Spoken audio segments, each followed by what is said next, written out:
বোনটাকে আমার 3 ভাই মিলে রেপ করছে। যখন ছোট ছিলাম তখন তো আর সবকিছু নাই, কিন্তু যখন বড় হয়েছি ছোটবেলার কথাগুলি আর কি তখন মানে বেশ মনে পড়ছে এবং কষ্টও দিচ্ছে। ছোটবেলা থেকে আমরা শুরু করি, আপনার যতটুকু মনে আছে কোনো সমস্যা নেই? তো আমার এখনো মনে আছে, আমার জ্ঞান হওয়ার পরে থেকে আমার আব্বার অবস্থা সবসময় সচ্ছলই দেখছি। সচ্ছল মানে কি? সচ্ছল মানে আমাদের টাকা পয়সার কখনো কোনো অভাব ছিল না, নিজেদের বাড়িও ছিল, এখনো আছে, মানে দারিদ্রতা দেখি নাই কখনো। ঢাকা শহরে বাড়ি? হ্যাঁ, আমাদের 4টা বাড়ি ছিল। ঢাকা শহরে 4টা বাড়ি ছিল, এখন একটা আছে। আমার আব্বার আবার ওই যে মানে বিক্রি করার একটা ছিল আর কি। এই বাড়িগুলো উনি কি পৈতৃক সম্পত্তি হিসেবে পেয়েছিলেন নাকি নিজে থেকে করেছিলেন? নিজে এগুলি করছেন। আচ্ছা, নিজে পরিশ্রম দ্বারাই করছেন আর কি। ওই জায়গা জমির ব্যবসা করতো কয়েক বন্ধু মিলে, তারপর সেটা আবার চড়া দামে বিক্রি করতো ওনারা। প্রথমে অল্প দামে কিনতো, পরে আবার চড়া দামে বিক্রি করতো, এইভাবেই আর কি। আচ্ছা। তারপর আমরা 5 ভাই 3 বোন, আমি হচ্ছে 7 নাম্বার, আমার ছোট একটা বোন আছে। আমরা 2 বোন মানে স্কুলে পড়ি একসাথে। তো ওকে বড় মনে হওয়ার পেছনে কারণটা কি? মানে ও মানে মোটা হয়ে গেছিল অনেক ছোটবেলাতে। শরীরে কোনো সমস্যা ছিল? অন্য কোনো সমস্যা? ওর হরমোনের সমস্যা ছিল, এটা তার তখন আমরা বুঝতাম না। আর আমার ফ্যামিলি কখনো ডাক্তারও দেখায় নাই, কিন্তু ওর সাথে আমার মানে বোঝা যেত না যে আমরা 2জন এত মানে কাছাকাছি যে বয়স, তো অনেক ছোট বড় আর কি। ওকে বড় মনে হতো, আপনাকে ছোট মনে হতো? ওকে অনেক বড় মনে হতো। তারপর আমরা স্কুলে যাইতাম, আমার বাবা টাকার অভাব নাই, কিন্তু আমাদের কখনো ব্যাগই কিনা দেয় নাই। আপনাদেরকে বই মানে কিনে দিত না? বই মানে স্কুলে তো পড়ি, প্রাইমারি স্কুলে, কিন্তু ব্যাগ যে নিব, বইটা যে নিব, ব্যাগ, সেই ব্যাগ আমাদের কিনা দেয় নাই। আমরা হাতে করে দিতাম। কারণ আপনার সব সন্তানের প্রতি কি একই রকম আচরণ করতো নাকি? না না, আমার ভাইদেরকে অন্যভাবে দেখতাম। আমার ভাইরা তো তখন অনেক বড়, কিন্তু এটা মানে শুরু এই যে বুঝি যে আর কি। আর একসাথে খাওয়াইতে গেলে সবসময় আব্বা মা ছেলেদেরকে পাশে রেখে বসায় খাওয়াইতো, আমরা বসলে আমাদের 2 বোনকে উঠাই দিত। কেন? আপনারা কখনো জিজ্ঞেস করতেন না যে কেন? হ্যাঁ, জিজ্ঞেস করতাম। কি বলতো? এটা বলতো মাঝে মাঝে। তারপরে দেখতাম আমরা। আপনার ভাইরা কোনো প্রতিবাদ করতো না যে না বসে থাকো? কখনোই না, এটা তো মানে বাবা মার মতোই ওনারা। তারপর মানুষ টিফিন নিত, আমরা সেই সকালবেলা 2টা বোন যাইতাম। আমাদের আর্থিক অবস্থা ভালো হতো যে আমাদের টিফিন দেওয়া হতো না। আমার ছোট বোনটা ক্লাসরুমে কাঁদতো, আর স্কুলের মাঠে একটা আম গাছ ছিল, খিদে লাগতো খুব, তো আমি গিয়ে সেই মাঠের মধ্যে বসে বসে কাঁদতাম। সবাই খাইতেছে, আমরা 2 বোন খাইতে পারতেছি না, অথচ আমরা কখনো অভাব দেখি নাই। তো আপনারা কি কখনো প্রতিবাদ করতেন না? কারণ ওই সময়টা তো আসলে এতটা ইমোশনাল। আপনারা যখন বলছেন যে খুবই ছোটবেলায়, তো বাসায় এসে অনেক ঝগড়াঝাটি করতেন না যে কেন টিফিন দাও না বা কি অবস্থা? না, আমরা তো ভয় পেতাম, আমরা বলতে পারতাম না। ভয় পেতেন কেন? আমাদেরকে মারতে ভয় পেতাম। হ্যাঁ, ছোটবেলা থেকে আমরা খুব টর্চারে বড় হয়েছি, তো তখন তো আমরা অনেক ছোট। আমার বোনটাকে যেখানে ভর্তি করার কথা আপনার 1-এ, কি তখন তো বেবি ছিল, প্রাইমারি স্কুল ছিল, সেখানে ওরে ভর্তি করা হয়েছে 2-তে, বড় দেখে, কিন্তু ও যে পারবে কিনা এটা কখনো দেখে নাই। তারপর আমরা একসাথে যাইতাম আসতাম। এই যে বৃষ্টি হইতো, তবু আমাদের কোনো ব্যাগ ছিল না, আমরা 2 বোন ফ্রকের নিচে করে বই আনতাম, আমাদের বই ভিজা যেত, আমরা সে বইটা গ্যাসের চুলায় বসে বসে 2 বোন শুকাইতাম। আমাদের ওই বই ছিল কি হইলো এটা দেখার মতো কেউ ছিল না। আমার বড় বোন ছিল, সেও কখনো আমাদের কেয়ার করে নাই। আর যদি গরিব মানুষদের সাথে খেলতাম, যারা আমাদের চাইতে একটু ছিল, তখনও মার খেতাম, অনেক মার খেতাম আমাদের সবার সাথে। আপনাদের ভাইদের ক্ষেত্রে কি একই রকম কিছু? হ্যাঁ, আমার ভাইরাই মারতো, আর ভাইদেরকে ওইভাবে দেখতো না। আপনার ভাইয়ের সাথে আপনার বয়সের ডিফারেন্সটা সেই সময় কতটুকু ছিল বা এখনো? আমার একটা ভাই আছে, সেটা হলো আমার বোধহয় 3 বছরের বড়, আর এরপর তো সবই বড়, অনেক বড়। কত বছরের ডিফারেন্স? যেমন আমি যদি মনে করেন আমি 1-এ পড়ি, তখন তারা 7-এ 6-এ পড়ে, এরকম। আচ্ছা, যাই আমরা আরো সামনের দিকে, গল্পের সামনের দিকে যাই। তো যখন এই মারধরগুলো করতো, আপনারা বাবা কিংবা মাকে নিশ্চয়ই বলতেন? ওনাদের সামনেই মারতো, সামনে তো একসাথেই তো সামনেই মারতো, কখনো কিছু বলতো না। মারার জন্য কোনো কারণ? না না, এই যে খেলতেছি গরিবদের সাথে মারতেছে, বা এই সারাক্ষণ তো মানে এটা করো ওইটা করো, আমাদের 2 সেকেন্ডের জন্য 2টা বোনরা আমাদের মানে বসতে দিত না, সারাক্ষণ এটা করো। আর সুযোগ পেলে আমার ঘাট টিপে দাও, পা টিপে দাও, হাত টিপে দাও, এগুলি চলতো। ভাই বলতো যে আমার ভাই বলতো, হ্যাঁ। আমি খেলতে যাইতাম, কিন্তু আমার বোনটা যাইতো না। ওর উপরটা যে তখন মানে কি গেছে, ও তো আমার চাইতে একটু ছোট। আমি 3-তে উঠছি, 2-তে না, 3-তে উঠছি। আমার বোনটাকে আমি কখনো খেলতে নিতে পারতাম না। আমি কেন নিতে পারতেন না? আমি মানে ও যাইতো না, আর খুব কথাও কম বলতো। অনেক কথা কম বলতো, এমনি চুপচাপ, কিন্তু হঠাৎ করে খুব চুপচাপ হয়ে গেছে। আমরা দুইটা বোন একসাথে শুই, একসাথে বড় হয়েছি আমরা, কিন্তু ওই সময়টা আমার মনে পড়ে এখনো যে ওরে আমি বাইরে হঠাৎ করে নিতে পারতাম না। আপনার ভাই বোন কি একই সাথে খেলাধুলা করেছেন কখনো? না না, আমি আর আমার এই ছোট বোনটা একসাথেই থাকতাম, একসাথেই খেলতাম, আমরা দুজন তো পিঠাপিঠি। তারপর আমি খেলতে যাইতাম, আমার বোনটা দূরে থেকে দেখতো, কিন্তু ও যাইতো না, ওরে আমি নিতে পারতাম না, জিজ্ঞাসা করলে কিছু বলতো না। ওকে, আপনি এটা বুঝলেন, আপনি মানে কখন কিভাবে আপনি এটা বুঝলেন এবং কত বছর বয়স তখন আপনার? আমি তখন ক্লাস 3-তে পড়ি, 4-এ পড়ি। তখন তো কোনো মেয়ের একটা রেপ সম্পর্কে আইডিয়া থাকা উচিত না বা জানেই না ব্যাপারটা। আপনি তো পরবর্তীতে বড় হয়ে এটা জিনিসটাকে হ্যাঁ, বড় মূল্যায়ন হয়ে তো করেছেন, জিনিসটা আমি জানি, কিন্তু আপনি তখন কি দেখলেন আসলে? আমার বোন চুপচাপ হয়ে গেছে আর শুধু বলতো যে আমার ওই জায়গাটা ব্যথা করে, এটাও আমার শরীরের একটা, আচ্ছা ঠিক আছে, আমার এই জায়গাটা ব্যথা করে। তো আমি তো এই জিনিসটা বুঝতাম না, তো বড় হওয়ার পরে বুঝতে পারছি। তো আপনি তাকে জিজ্ঞেস করেছিলেন যে কে এই কাজটা করেছে? হ্যাঁ, ও এটা আমাকে বলছে। আপনি তখন কি করলেন এটা জানার পর? এটা জানার পর আমি আমার বড় বোনকে বলছি, বড় বোন কি বলল? বিশ্বাস করা নাই, কোনো পাত্তা দেয় নাই কেউ ফ্যামিলিতে। এবং পরবর্তীতে এগুলির শিকার আমিও হয়েছি। এইভাবে আমার বোনটা যখন ওর 10 বছর, এর মধ্যে ও বেশ কয়েকবার রেপের শিকার হয়েছে আমার ভাইদের। এটা ও কি করতো এই ধরনের ঘটনা ঘটার পরে? আপনি আপনার পরিবারকে বলেননি, আপনি বড় বোনকে বলার পরে আপনি আপনার বাবা মাকে বলেননি? তখন তো আমিও ছোট, জিনিসগুলো তো আমি বড় হওয়ার পরে মানে বেশি বুঝতে পারছি, আমিও তো তখন ছোট। একবার আমি মানে আমার বাবা মাকে বলছি জিনিসটা, আমি নিজেও বুঝি না, যতটুকু বুঝছি আর কি। তো বলছে তোমাদের জন্য কি আমার ছেলে বের করে দেবো, আমার ছেলেদের সাথে হিংসা করে, এই জন্য এরকম কথা বলো, আজে বাজে কথা বানায় বলো। বিশ্বাস করতো না, আর কিন্তু তারা শুনতেই চেত না, আমাদেরকে তো পছন্দই করতো না, হয়তো কেন এমন করতে জানি না। আমার তো আপন বাবা মা আর ভাই বোন তো সবাই আপন। ওই সময় আমাদের পাশে কেউই ছিল না, আমরা 2 বোন একসাথে বড় হয়েছি, অনেক কষ্ট করে বড় হয়েছি, পাশে কেউ ছিল না। তারপর আমার বোনটা এরকম হইতে হইতে কথা বন্ধ করে দিল আস্তে আস্তে, একদমই যখন কথা বন্ধ করে দিত তখন বন্ধই থাকতো কথা।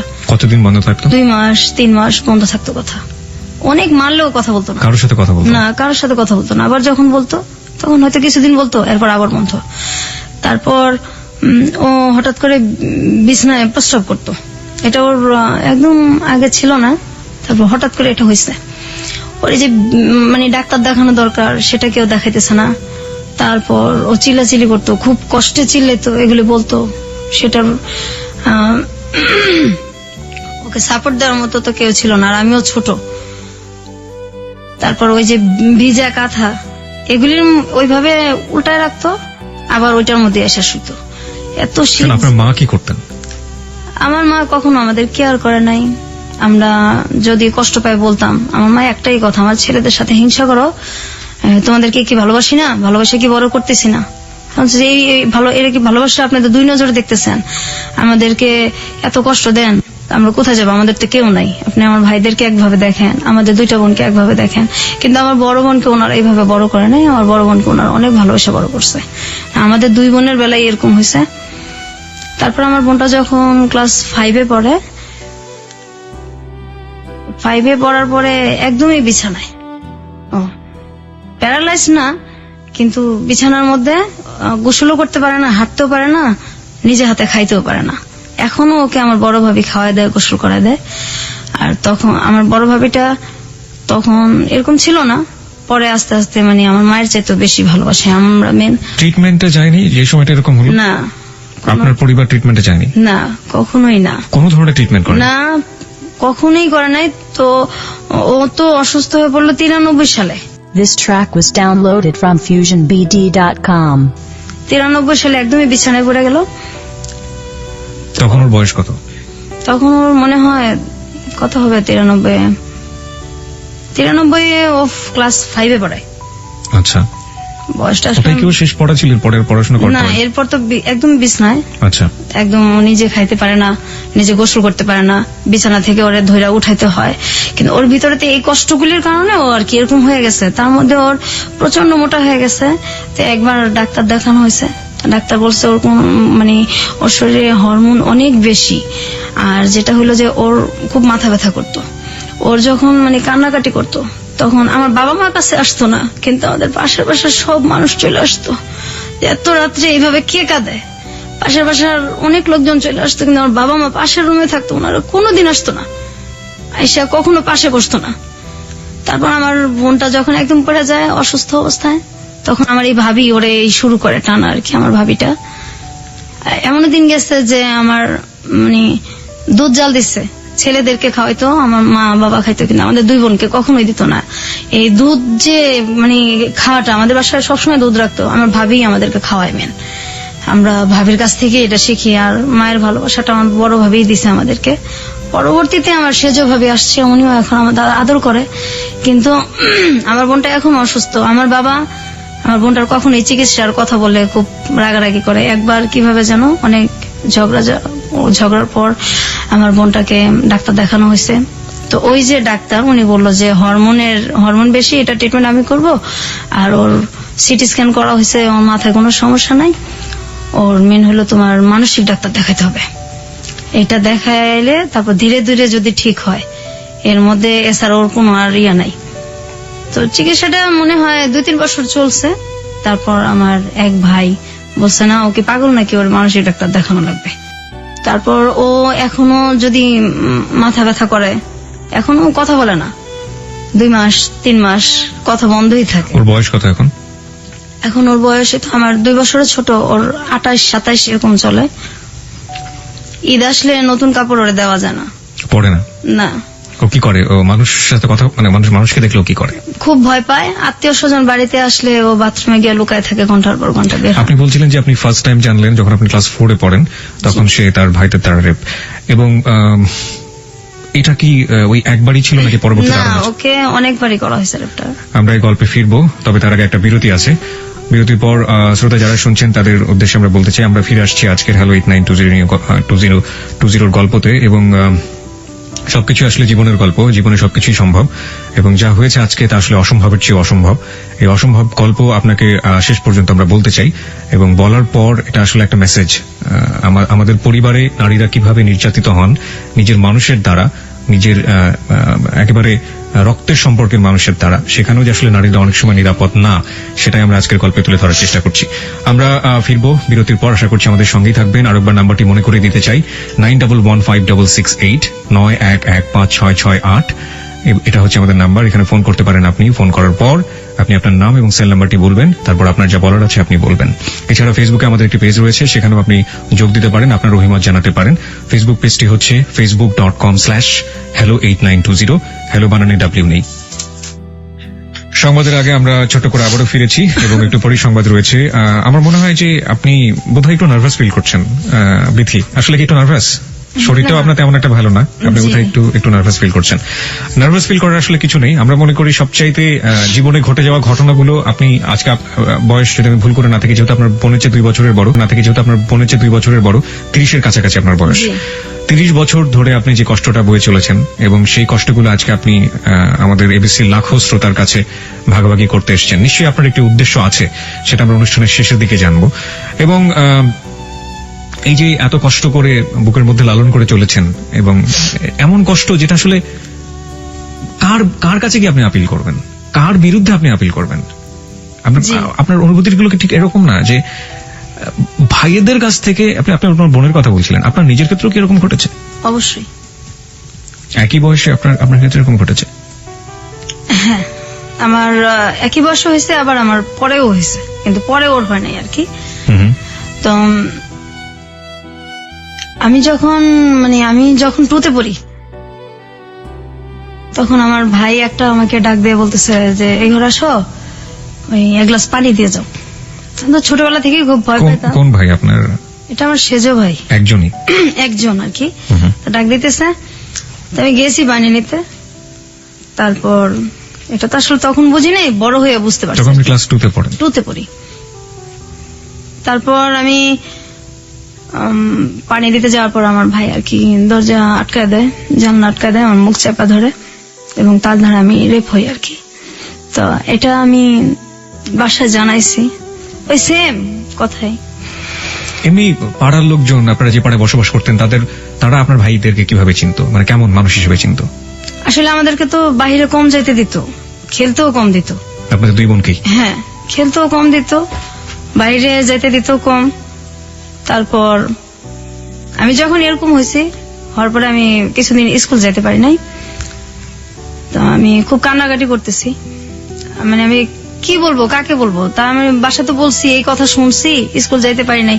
এই যে যাই নাই এর জন্য অনেক মারধর করা হয়েছে আমার। আমি স্কুল কেন যাই নাই, আমাদের যদি একটু খারাপ লাগতো আমরা স্কুল বন্ধ দিতে পারতাম না।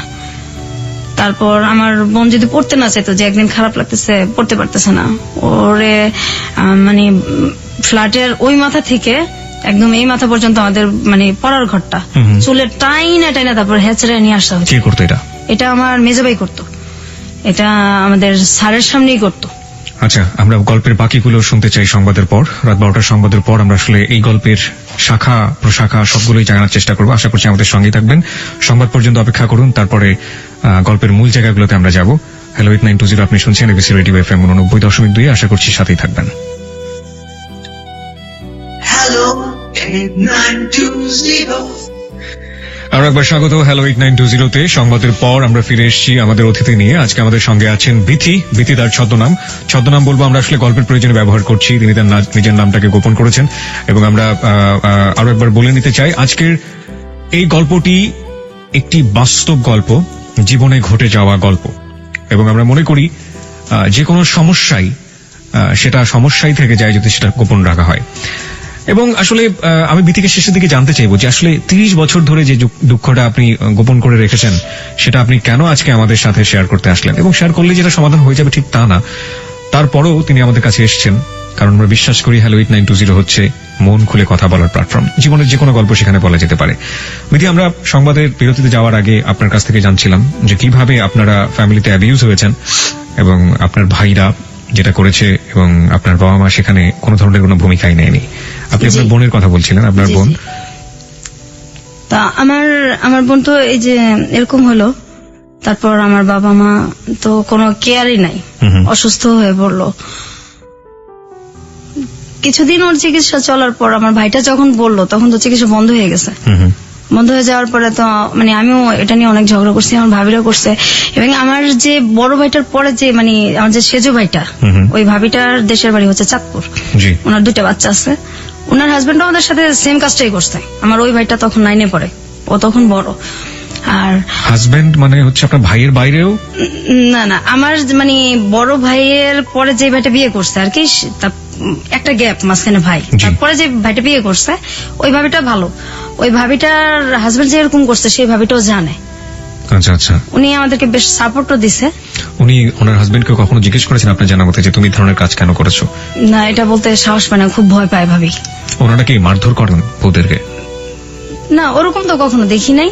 আর এমনি খুব ভালোবাসে, ভাবির সাথে কখনো খুব একটা লাগালাগি হয় না, বাচ্চাদের নিয়েই হয় আর কি। আচ্ছা, মাঝে মাঝে ওর নিজের বাচ্চার সাথে 2টা ছেলে যে আছে, এই আমাদের সাথে যেরকম মানে টর্চারটা করতো, হাসি খুশি থাকাটা বোধহয় দেখতেই পারে না। কি ধরনের টর্চার করতো? গায়ে হাত তো তুলতো, কি ধরনের টর্চার করতো? তো আমার ধরেন আমি ওই যে স্কুলে যাব ছোটবেলা, আমি আমার বোনের ইয়েটা আগে শেষ করি। জি, আমার বোনটা তো অসুস্থ হয়ে গেল, তারপর চিকিৎসা বন্ধ, ওর মাথা ব্যথার জন্য আশেপাশে মানুষ চলে আসতো, বাবা মা তো কখনোই আসতোই না। আর আমার ভাইরা ওর চিকিৎসা বন্ধ, যে ও কি পাগল নাকি, ওর তুমি মানসিক ডাক্তার দেখাবা। আর মোটা হয়ে গেছে, ডাক্তার বলছে হরমোনের ট্রিটমেন্ট করলে এটা ঠিক হয়ে যাবে, না হয় এটা ওর অনেক সমস্যা হবে।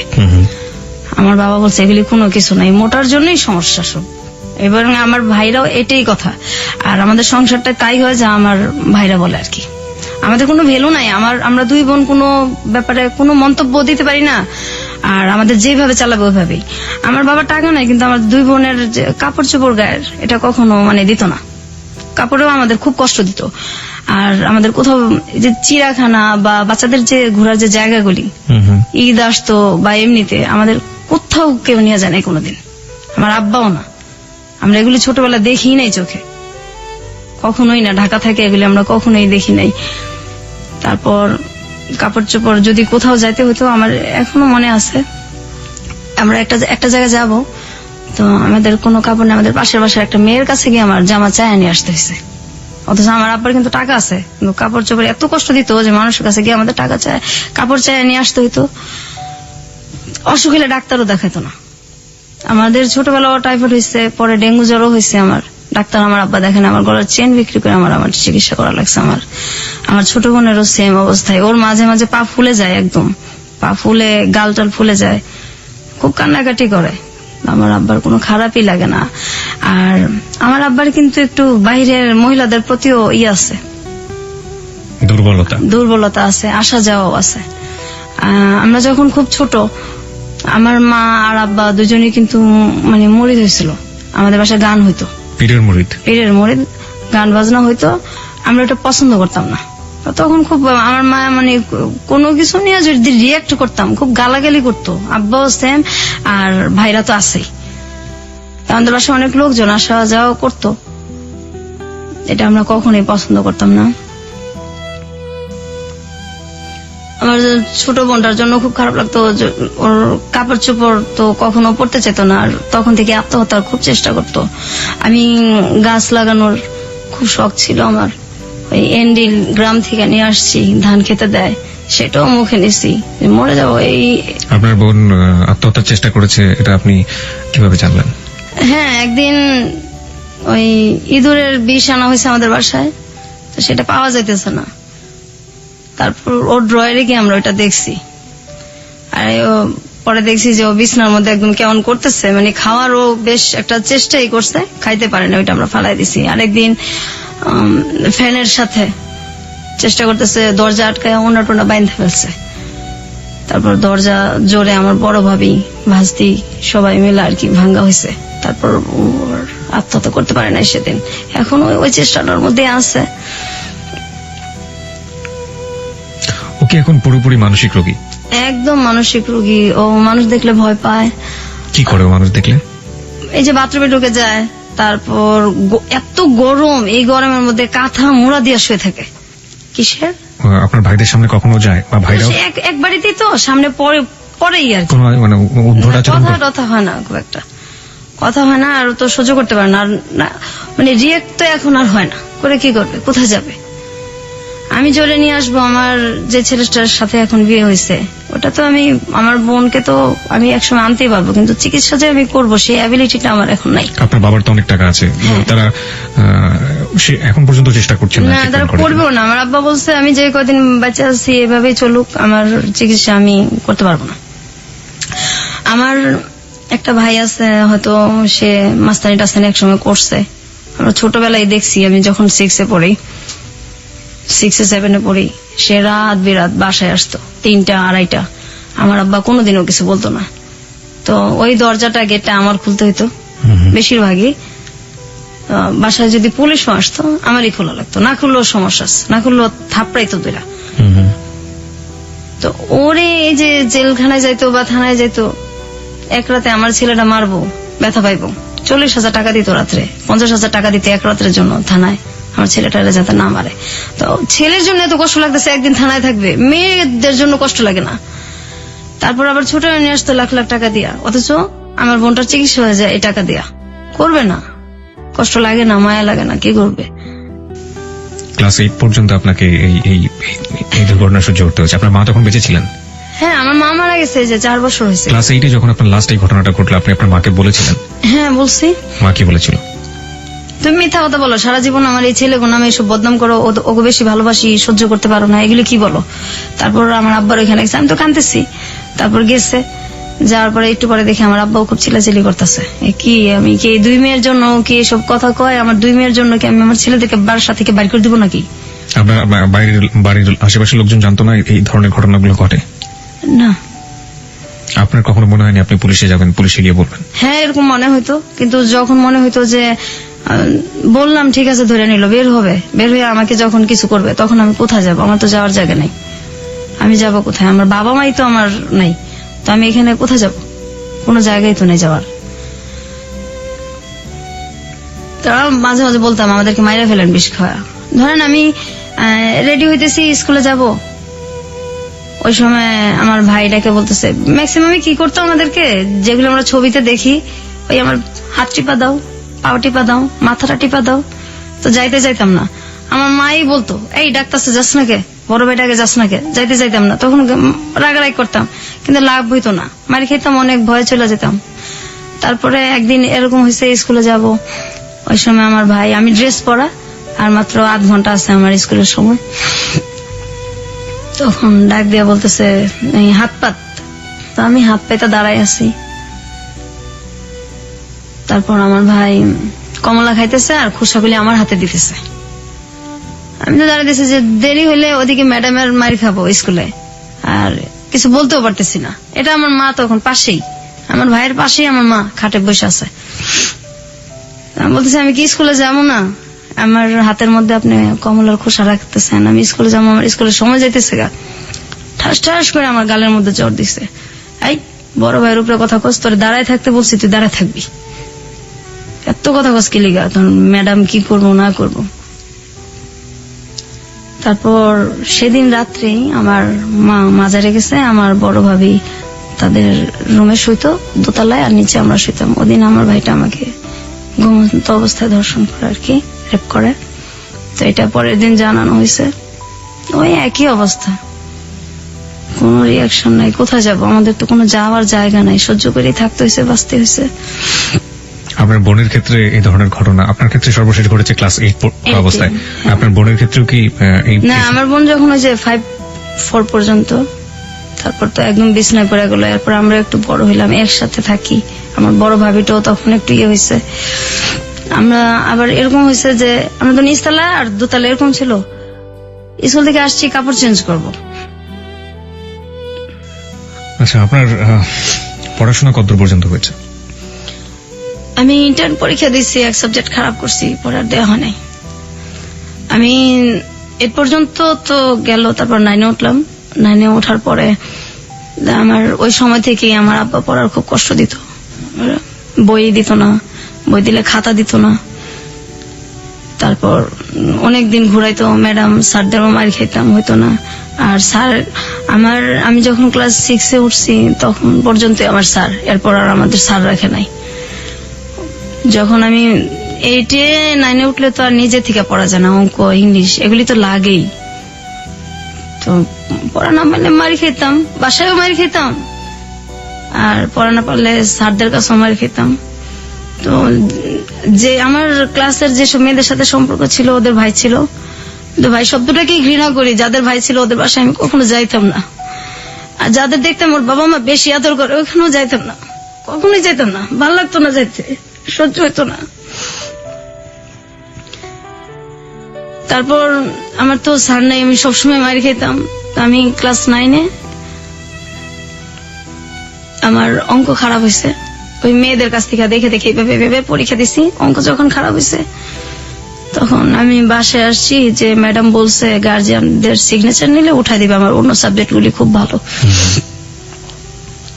তা আমাকে উঠাবে না। গার্জিয়ান সিগনেচার না করলে ম্যাডামও তো উঠাই দিবে না দরখাস্ত। ম্যাডাম বলছে তুমি দরখাস্ত দাও, উঠাই দেবো। তো 5-6 দিন হয়ে গেছে। তারপর ম্যাডাম আমাকে বলতেছে যে সবাই ইয়ে হয়ে গেছে, ভর্তি হয়ে যেতেছে, তো তোমার তো সব মার্ক ভালো, শুধু এটার জন্য তুমি আনলো না তোমার গার্জিয়ানের সিগনেচার। ম্যাডাম বলছে কেন, তোমার সবগুলি ইয়া ভালো, আমি যেখানে ক্লাস টিচার হয়ে বলতেছি সেখানে তোমার গার্জিয়ান কি, তো দাও আমি সিগনেচার হয়ে তোমার গার্জিয়ান হয়ে আমি তোমাকে উঠাই দেবো। তারপর ম্যাডাম, আমি তো আর বুঝতে পারি না, আমি খুব খুশি হয়ে আর কি ম্যাডামের সিগনেচার দিয়া তারপর আমাকে উঠাই দেওয়া হয়। তো আমি পরের দিন এসে আমার আব্বাকে বলি আর কি যে আমার নতুন বইটি লাগবে, আমার উঠাই দিছে ম্যাডাম। এই কথাটা শোনার পর আমার যে বেটা বেশি টর্চার করছে আমাদের, ও এসে ঠাস ঠাস করে আমার গালের মধ্যে চড় দিছে। এত পণ্ডিত কেন? আমি উঠাবো না। ম্যাডাম তোরে বলবো কেন? আর ম্যাডাম বললে তুই উঠাবে কেন? তুই কস নাই আমার কথা? হ্যাঁ বলছি তো, আমি উঠবো না কেন? আমার তো সবগুলিতে রেজাল্ট ভালো। আমাকে কিবরিয়া ভাই এত মারছে, আমি মনে 10-12 দিন আমার জ্বর ছিল। আমার আব্বা কিচ্ছু বলে নাই, মাও কিছু বলে নাই, আর বলার তার কেউ নাই। তারপর তো স্কুলে গেছি, আসছি। তো ওই এক সাবজেক্ট আমার সবসময় খারাপ হতো। আমি যখন পরীক্ষা দিব তখন 99 সাল, আমার সাথে সবাই পরীক্ষা দিতেছে, আমাকে দেওয়া হবে না পরীক্ষা, যে এটারে পরীক্ষা দেওয়া না, এটা 1 বছর ঠিকই রাখবো, এটা পরীক্ষা দেওয়া না। আমি অনেক কান্নাকাটি করছি, পরীক্ষা দেওয়া না। তখন 2000 সালে আমার যেটা বড়, ও বলতেছে না পরীক্ষা না দেওয়ালে কিভাবে হইব, সবাই দিতেছে। ও বলতেছে যে এখন তো সময় নাই, ওটা মানে রেজিস্ট্রেশন হয়ে গেছে। তো ও আমার বলছে, দেখেন যেভাবেই হোক আমি পরীক্ষা দেবো, আমি পড়বো। তারপর আমার তো ম্যাট্রিকের সব বই আছে, আমি পড়তেছি। হঠাৎ করে যখন ওই রেজিস্ট্রেশন মানে আমার করতে হবে, তখন আমি গেছি। যাওয়ার পর আমি গিয়া দেখি যে এটা একটা মাদ্রাসা। কারণ আমি তো আরবি কিছু পারি না। তা আমি বলছি, আপনি ঠিক করলেন এসএসসি আর এখানে তো দেখি আমি মাদ্রাসা, এখন আমি কিভাবে পরীক্ষা দিব? না, এইভাবেই দিতে হবে। আমি এইভাবে কিভাবে দিব? আমি তো ফেলই করবো, আমি এগুলি কিছুই পারি না, আমি কিভাবে দিব? তারপরেও আমি যে যদি না দেই আমাকে তার দেওয়া হবে না, আমি সাহস করে আমি পরীক্ষা দিছি। তো কিভাবে দিছি, আমি যেখান থেকে পরীক্ষা দিছি মুন্সিগঞ্জ থেকে, ওইখানে আমি আর্থিক অবস্থা দেখছি যে সবকিছু যারা আসছে এদের মধ্যে আমার মানে মোটামুটি আমি সচ্ছল আর কি সবচেয়ে। তো সবার এরকম অবস্থা ছিল যে আমি সবচেয়ে গরিব, কারণ আমার আব্বা তো কাপড় চোপড় দিত না আমাদের। তা আমার 2-3টা জামা নিয়ে গেছিলাম আর এক জোড়া শুধু জুতা নিয়ে গেছিলাম। তো সেই জুতাটা ছিঁড়া যায় আর এটা আমি ঠিক করতে পারি না। তা আমার একটা ভাই একদিন যেটা আমাকে পরীক্ষাটা দেওয়াইলো, ওরা আমি বলছি আপনার কাছে টাকা আছে, আমার একজন স্যান্ডেল কিনে দেন, তুমি পরীক্ষা দেওয়ার সমস্যা হবে। তখন আমার 3টা পরীক্ষা হয়েছে। আচ্ছা না, এইভাবেই দিতে হবে, এই সিরাটা পরে পরে ল্যাংড়া ল্যাংড়া যাবে পরীক্ষা দিতে, টাকা দিতে পারবো না। আব্বা আমার কাছে টাকা দিচ্ছে, এগুলি তোর স্যান্ডেল কিনা দেওয়ার জন্য দেয় নাই। এখন কি করবো, আমার তো স্যান্ডেল নাই। আমি স্যান্ডেল রাইখা আমি খালি পেয়ে গেছি পরীক্ষা দিতে। ম্যাজিস্ট্রেট আমাকে বলতেছে যে তুমি খালি পেয়ে আসছো কেন? যে ফকির সেও তো স্যান্ডেল পরে আসে, পরীক্ষা দিতে আসছো, ভদ্রতা জানো না? ওরা বলছে যে স্যার আমি তো মানে আমার স্যান্ডেল তো ছিঁড়ে গেছে, এর জন্য তো আমি স্যান্ডেল পরে আসতে পারিনি। ওই পরীক্ষাটা আমি দিছি, পরের দিনও আমি সেম ভাবেই গেছি। তখন ম্যাজিস্ট্রেট আমার সাথে খুব খারাপ ব্যবহার করছে, যে এটা কি তুমি স্যান্ডেল পরে আসবো না, পরীক্ষা দিতে আসছো, এটা কোনো কথা হইলো? আমি খুব কান্নাকাটি করছি। তারপর আমি অন্য মানুষের কাছে চাইয়া, তারপর মানুষের কাছ থেকে স্যান্ডেল চাইয়া নিয়ে আমি পরীক্ষা দিছি। আমার ওইখানে জামার অনেক কষ্ট করছি আমি। আমার বাসা থেকে কেউ যায় নাই, আর আমি একা অজানা একটা গ্রামে, আমি একদম একা, কাউরে আমি চিনি না, শুধু পরীক্ষা দিয়ে যে বাসাটা থাকা এদের সাথে পরিচয় যে হয়েছে, আর কাউরে চিনি না, কিছু চিনি না আমি। তো আমার বাসা থেকে কেউ যায় না বিধায় গার্জিয়ান না গেলে তো কোথাও কারো ভ্যালুই থাকে না। 7 দিন একাধারে শুধু ডাল দিয়ে ভাত খাওয়াইছে। আমার অনেক কষ্ট হয়েছে। আমার গার্জিয়ান নাই দেখে ওরা যেখানে জুতা রাখতো তার পাশে আমার শুইতে দিছে, আমি সেখানে শুয়েছি, তবু আমি পরীক্ষা দিব। ওদের জুতার সাইডে আমি শুয়েছি, আর ওরা সবাই ঘাটে শুয়েছে। অন্য যেসব মেয়েদের গার্জিয়ান যেত ওদেরকে ভালো জায়গায় থাকতে দিচ্ছে, শুইতে দিচ্ছে। আমার গার্জিয়ান জানে আমার ভ্যালু নাই, আমার ওইখানে কেউ আমার দেখতে যায় নাই, কখনোই যায় নাই। ওদের স্যান্ডেলের জায়গায় আমি শুয়ে শুয়ে পরীক্ষা দিছি আর কাঁদছি।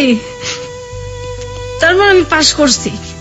আমি বলছি আব্বা আমি কিন্তু পড়বো, আমার আপনি কষ্ট করে পড়াবেন, আমি পড়বো। বলছে ঠিক আছে পড়ো।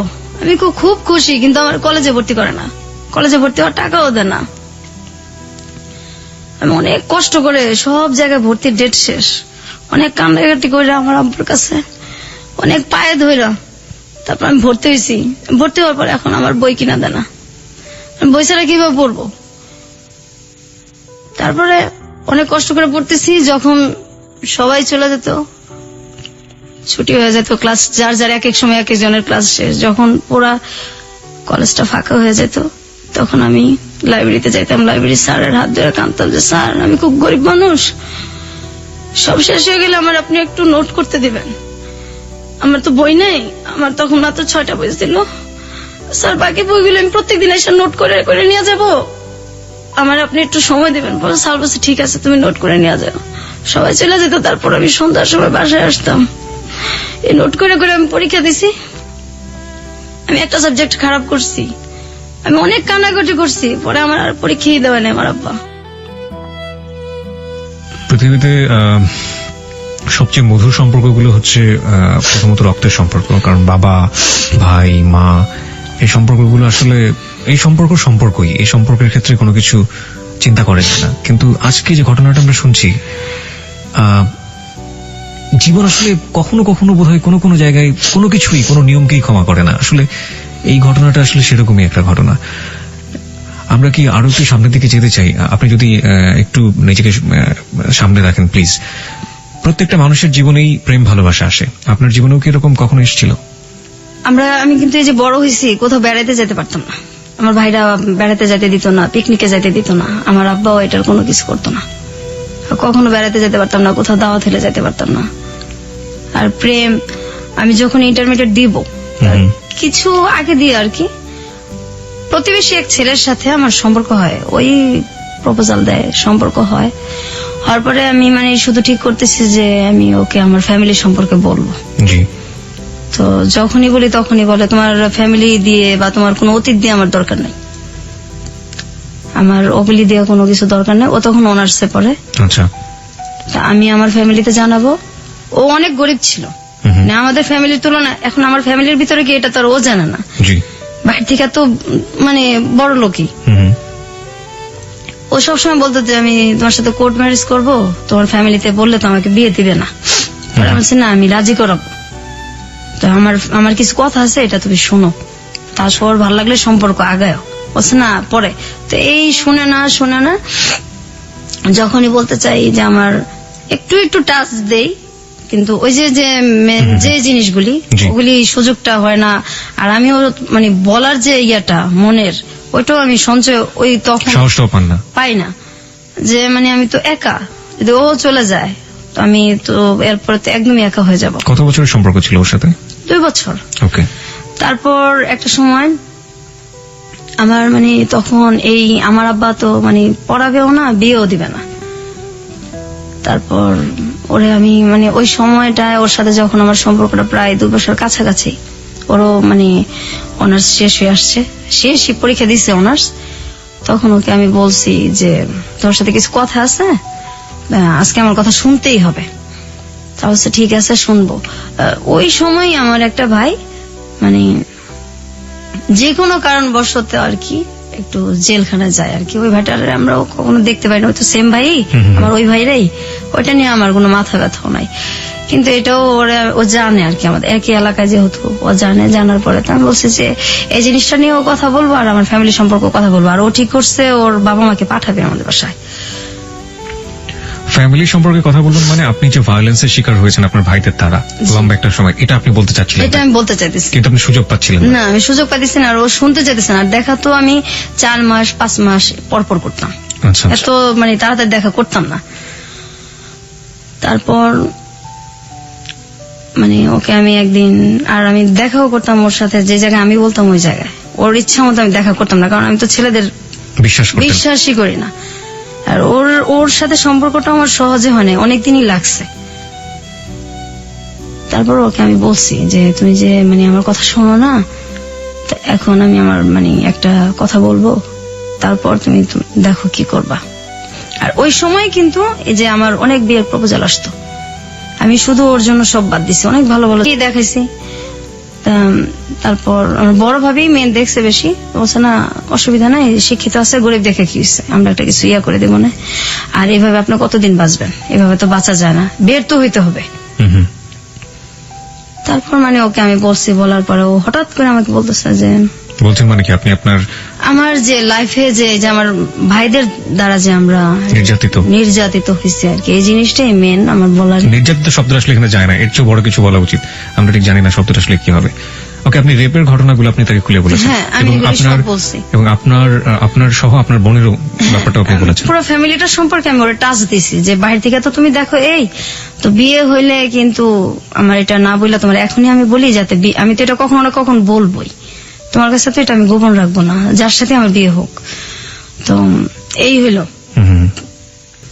আমি মানে এই যে আমি কষ্টটা করলাম, আমার আব্বা আমাকে আর পড়ায়ও না, আমি তো তখন ইন্টার এক সাবজেক্ট খারাপ করে আর দেওয়া হইলো না। আর ওর সাথে এটা হইলো, তাহলে প্রায় 1 বছরের মতো আমি একদম চুপচাপ। আমার মানে আমি কি করব, কোথায় যাব, কষ্ট আর সহ্যই করতে পারতেছিলাম না। আবার ছেলেটা এরকম করছে আমার সাথে। ও কি পরে বিয়ে করে ফেলে সঙ্গে সঙ্গে?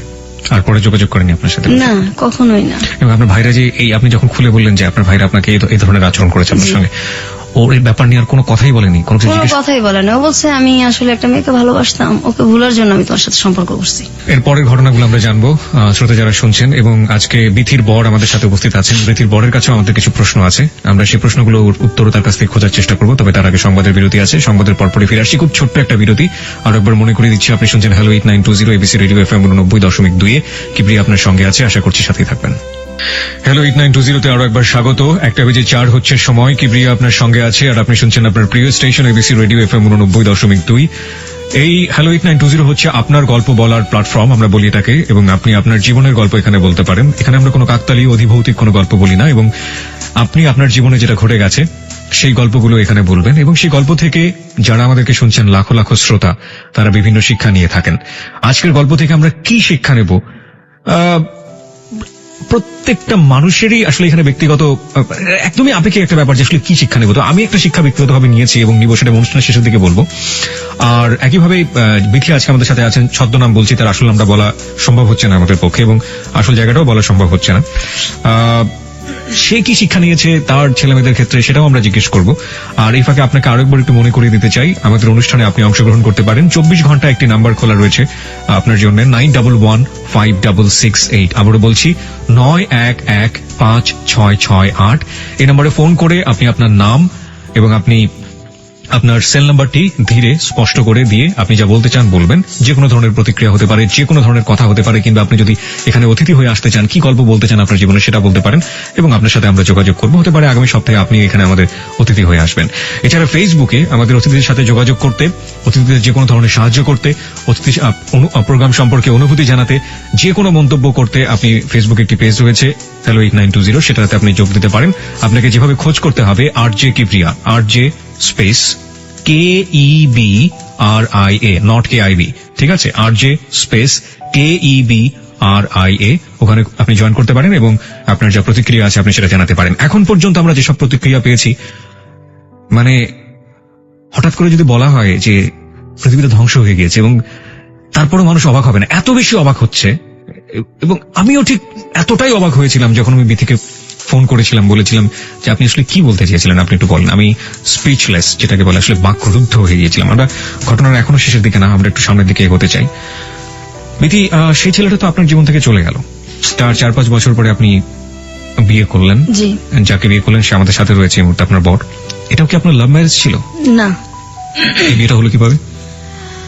বিয়েটা হলো যে আমি আমাদের মানে ও হচ্ছে আমার দুঃসম্পর্কের আর কি এক আত্মীয়র ছেলে, এক দুঃসম্পর্কের এক খালার ছেলে আর কি। তো আমরা যখন ওদের সাথে আমাদের কোনো সম্পর্কই নাই, আচ্ছা, যখন খুব ছোট 5-6 পড়ি, তখন সম্ভবত ওদের বাড়িতে আর কি, সম্ভবত না একবার গেছি আমি আর আমার মানে বড় ভাইয়ের মেয়ে।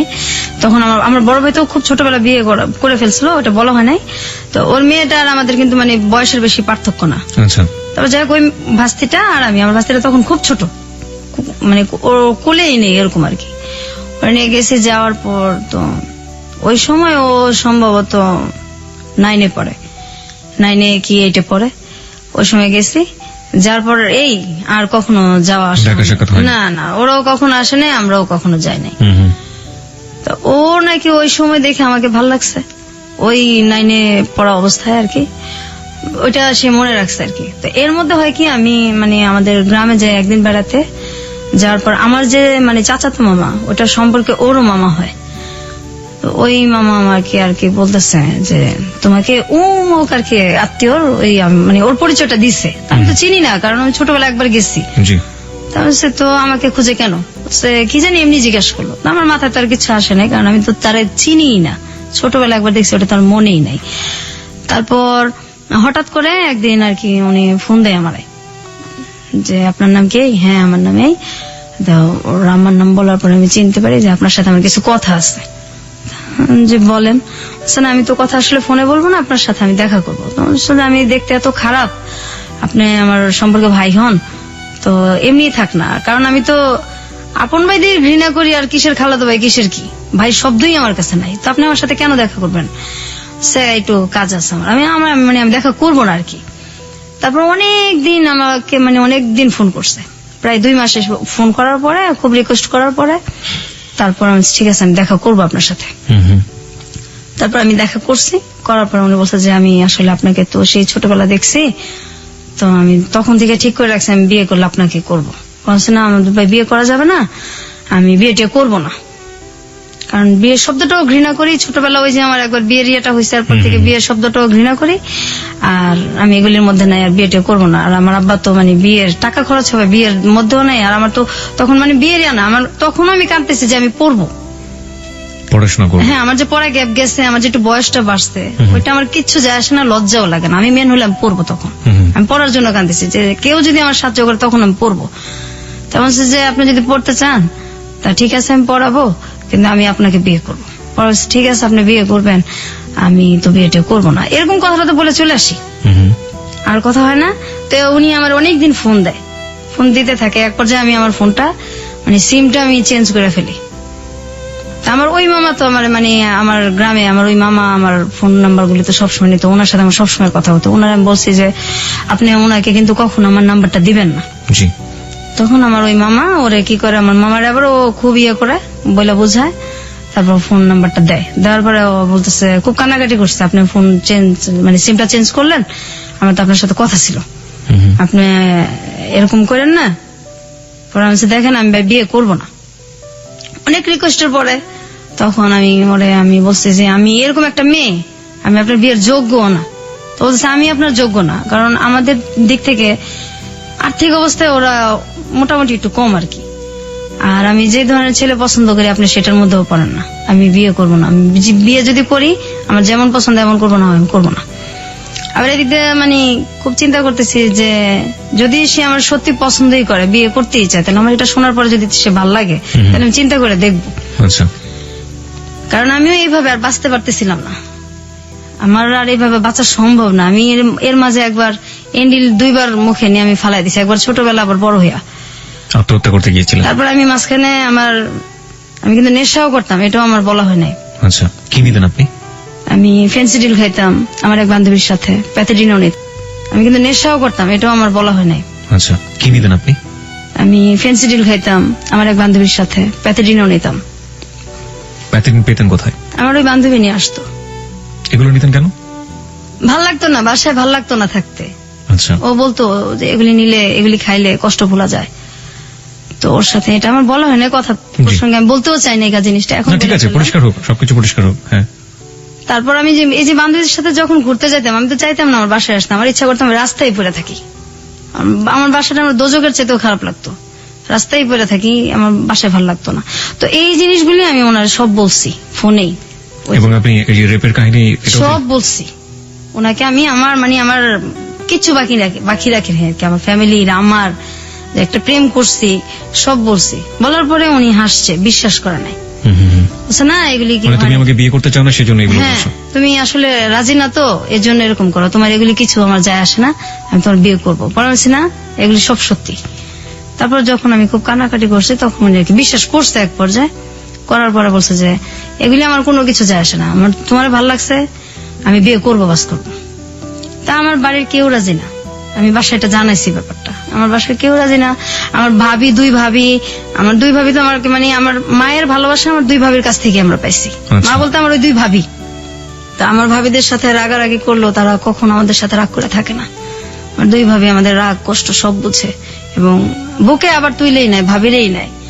তারপর আমার ভাবিদেরকে আমি বুঝাইছি যে এইভাবে কতদিন আমি বাঁচবো, আমার এইভাবে বাঁচাও সম্ভব না। এই ছেলেটা এরকম, সবাই বলতেছে যে ছেলেটা পড়াশোনা বেশি করে নাই, আবার আমাদের সাথে আর্থিক দিক দিয়েও যায় না, এটা কিভাবে হইব। ফার্স্ট দেখেন এইভাবে আমি তো আর থাকবো না, আর ওর ছেলেটা আমার এত মানে চাইতেছে, তো কেউ রাজি না, কাউরে মানে আমি বাসায় কনভিন্স করতে পারতেছিলাম না।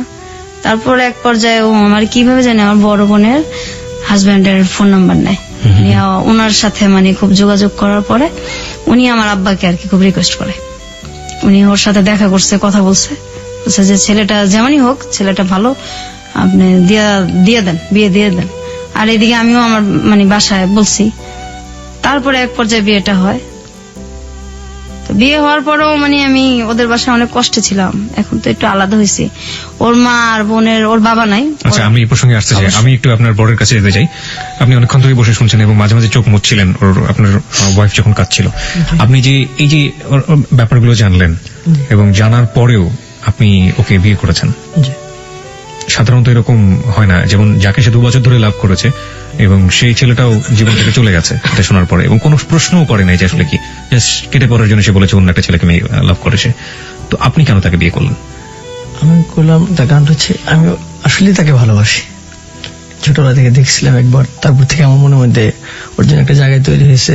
তো যে কথাগুলো ও আপনাকে বলছে, আপনি যখন মানে প্রথম যখন ও কথাগুলো আমাকে বলছে, আমি তো বিশ্বাস করতে পারিনি। এটা বিশ্বাস করার কথা না, জি। কারণ বাবা মা এরকম হয় বা ভাইরা এরকম করতে পারে, এটা তো ভাবাই যায় না। আমি প্রথমে শুনে তো প্রথমে এটা আমি ওইভাবে নিই না, আমি প্রথম বুঝতে পারছি যে ও আমাকে পছন্দ করে না, বিয়ে করতে চাচ্ছে না, এই জন্য হয়তো আমাকে মিথ্যা কথা বলতেছে। যখন এক পর্যায়ে খুব কান্নাকাটি করলো, সত্যি কথা বলে মানে বুঝাইতে পারলো, তখন আমি মানে নিজেই হতভম্ব হয়ে গেছি, এটা কি করে হয়, আপন ভাই এগুলি। তো আমি পরে বললাম যে দেখো ভাই, ওইটা একটা অ্যাক্সিডেন্ট বা একটা দুঃস্বপ্ন মনে করতে পারো তুমি, ওইটা নিয়ে আমার কোনো মাথা ব্যথা নেই, কারণ এখানে তোমার কোনো দোষ ছিল না, তুমি পরিস্থিতি শিকার। ওইটা আমার কিছু যে আসে না, আমি তোমাকে ভালোবাসি, যে কোনো কিছু বিনিময়ে তোমাকে চাই। ভাইদের মুখোমুখি যখন আপনি হন, আপনার ফিলিংসটা কি হয়? সে তো আপনাকে বলে বোঝাতে পারবো না। যদি আল্লাহ তাআলা আমাকে ক্ষমতা দিত, এই বিচার মনে আমি নিজে হাতেই করতাম। আচ্ছা বিধি, আপনার কাছে একটু আসি। আপনি এখন আপনার সেই বাপের বাড়িতেই আছেন এবং আপনি নিচতলায় থাকেন সম্ভবত, রাইট? হ্যাঁ, এটা আমি এই যে কয়েক মাস আগে আসছি। আমি তো অসুস্থ। কেন আসছেন? আসছি, আমি খুব অসুস্থ থাকি। আমার মানে ওই যে আমার শরীরের যে থাইরয়েড, এটা সম্পূর্ণ শুকিয়ে গেছে। টেনশনে আমার ডায়াবেটিস হয়েছে, আবার হাই প্রেশার হয়েছে, এত অল্প বয়সে, সব টেনশনের কারণেই হয়েছে। তো মাঝে মাঝে এত অসুস্থ হয়ে পড়ি যে আমি মানে রান্না বান্নাও করতে পারি না, এরকম অবস্থা হয়। তো কাছে থাকলে আমার 2টা ভাবি আছে, ওনারা খুব ভালোবাসে, ওনারা আমাকে দেখে। আপনারা যে বাসাতে থাকেন সেখানে কি আপনাদেরকে ফুল ফ্যাসিলিটি, মানে যে সুযোগ সুবিধাগুলো দেওয়া হয়, মানে আপনার শ্বশুর কি দেয় সুযোগ সুবিধাগুলো? না না, না, না। সুবিধা ওগুলি কোনো সুযোগ আমার নেই? ভাইদেরকে যেভাবে দেখতো আগে থেকে ওইভাবেই দেখে। আর আমি তো এই বাসাটা যে ভাড়া নিছি, আমাকে ভাড়াও দিবেন আমার বাবা। মানে আপনাকে ভাড়া দিতে হয় নিজের বাড়ি? অবশ্যই। আমার ভাইরা থাকে 2 ফ্ল্যাট নিয়ে, ভাইরা 2টাও থাকে। তারা কারেন্টের বিলও দেয় না, বা ভাড়া তো প্রশ্নই আসে না, যেখানে বিলটাই তাদের কাছ থেকে নেওয়া হয় না। কিন্তু আমার কাছ থেকে সবই নেওয়া হয়। এবং আমি যে ভাড়াটা নিচ্ছি, এটা অনেক রিকোয়েস্ট করে নিচ্ছি। আমার আব্বা আমাকে ভাড়াও দিবে না, আমি খুব রিকোয়েস্ট করে, খুব কান্নাকাটি করে তারপর ভাড়াটা নিচ্ছি, আমাকে দিবে না এখানে ভাড়া। আর আমার ভাইরা তো বলছে অনেক আগে যে মানে আমি একদিন বলছিলাম যে ওদেরকে দিলে আমাদেরকে দিবেন না, এখন তো আমরা বড় হয়েছি, এত কষ্ট এখনো দেন, আপনিও তো একসময় মারা যাবেন। আমার ভাইরা বলছে যে এই চোখ 2টা উঠায় ফেলবো আর তাই না ছাদের মধ্যে রোদ্রে দিয়ে রাখবো, এই বাসার তুই কে, কোনো কথা বলতে পারবি না এই বাসায়, আর এই বাসার তোরে আর মানে আর আমার ছোট বোনটারে কিছু দেওয়া হবো না, কে তোরা, কে এই বাসার। আমার আব্বার সামনেই বলছে। আরে আমার আব্বার সামনে এটা তো নতুন কিছু না, আগে থেকে তো এর চেয়ে তো অনেক কিছুই হয়েছে। আপনি এখন আগের চেয়ে অনেক স্বাবলম্বী বলতে পারি, কারণ আপনার হাজবেন্ড আছে যে সবকিছু জানে, আপনাকে লাভ করে, আপনার হাজবেন্ড রোজগার করে, তার রোজগারের পাশে আপনাদের সংসার চলে, সুতরাং আপনি আপনার বাবার উপর ডিপেন্ডেন্ট না। অবশ্যই। এখন যদি আপনাকে বলা হয় যে আপনি আইনের দ্বারস্থ হন এবং আইনের দ্বারস্থ হয়ে আপনার যে অধিকার সেটা আপনি আদায় করে নেন, আপনি সেটা করবেন?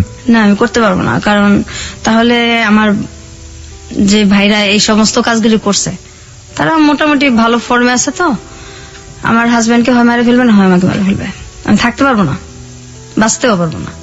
এবং আমি যে এখানে আসছি, এটা যদি জানাজানি হয় তাহলে যে আমার কি হবে আমি চিন্তাই করতে পারি না। এই রিস্কটা আপনি কেন নিলেন? আপনি কেন এত বড় জানার পরেও আপনি কেন রেডিওতে এসে লাখ লাখ মানুষের সামনে আপনি আপনার জীবনের কাহিনী বললেন? আমি মেন আসছি আমার ছোট বোনটার জন্য, যে আসলে একসাথে বড় হয়েছি, ওর কথাগুলি রেজিস্টার না আনলে আমারটাও চলে আসে, এই কারণে হয়তো আমার গুলিও বলা হয়ে গেছে। আর ছোট বোনটার জন্য আসছি, আমার ছোট বোনটার জন্য আমি অনেক জায়গায় গেছি, ওর চিকিৎসাটা হোক। ও যে মানুষ এটা তো ভুলেই গেছে, যে ও যে মানুষ, ওর যে বাঁচার অধিকার আছে, ও তো মানুষ। তো ওর জন্য মানে যদি কেউ ওর চিকিৎসার জন্য সাহায্য করে, বা ওর যে কষ্টটা, আমার যে কষ্টটা, এটা মানুষ জানুক। আর আপনি যেভাবে মানুষের ধৈর্য সহকারে যে কথাগুলি শুনেন, আমি তো আমার হাজবেন্ড ছাড়া কাউকে এগুলি বলতে পারি নাই, আর আমার ভাবিরা ছাড়া। তো আপনার কথা শুনে আমার খুব ভালো লাগছে। আমি চিন্তাও করি নাই যে আমি মানে কেন যাব, কি করব, আমার ভালো লাগছে, আমি চলে আসছি। কিন্তু যখন আমি জানিছি যে আমি আসবো, তখন আমি চিন্তা করছি যে দিলাম আমি কথা বলতে পারবো, আর বলার পর আমার কি হবে, এই চিন্তাটা আমি পরে করছি। তো এখন আমি আমার মেন আমার বোনটার জন্য আসছি। আর আমার মানে মানুষ তো সবাই প্রেমের কথা বলে, যে পরিবারে যে কি মানুষ যে কি কষ্ট নিয়ে বাইচে আছি, আমরা এখনো বাঁচতেছি।